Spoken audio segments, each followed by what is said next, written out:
Praise the lord. నేటి వాగ్దానము, ఆయన నా మంచితనమంతయు నీ ఎదుట కనపరచెదను. నిర్గమకాండము 33వ అధ్యాయము 19వ వచనము. మీరు లోబడనొల్లని ప్రజలు కనుక నేను మీతో కూడా రాను అని మోషేతో దేవుడు చెప్పినప్పుడు, మోషే నీ సన్నిధి రాని ఎడల ఇక్కడి నుండి మమ్మల్ని తోడుకొని పోకుమని దేవునితో అంటున్నాడు. మోషే దేవుని సన్నిధిని కోరుకున్నాడు.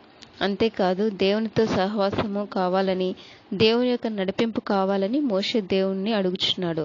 మనం కూడా మన జీవితాల్లో దేవుని సన్నిధిని కోరుకొని దేవునితో సహవాసం కలిగి దేవుని నడిపింపు కావాలని మనం కోరుకున్నప్పుడు దేవుడు తన చిత్త ప్రకారం మనల్ని నడిపించే దేవుడు.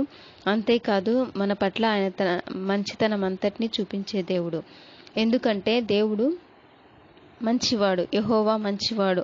ఆయన కృప నిరంతరం ఉండును. యెహోవా అందరికీ ఉపకారి. ఆయన కనికరములు సమస్త కార్యముల మీద ఉన్నవి. దేవుని ఎదుట భయభక్తులు కలిగి జీవించినప్పుడు దేవుడు మన పట్ల కృప చూపించే దేవుడు. ఆయన నిబంధన గైకొనుచు ఆయన కట్టడలను అనుసరించి నడుచుకుని వారి మీద, యెహోవా యందు భయభక్తులు గల వారి మీద ఆయన కృప యుగయుగములు నిల్చును. ఆయన నీతి వారికి పిల్ల పిల్ల తరమున నిల్చును. ఆమేన్.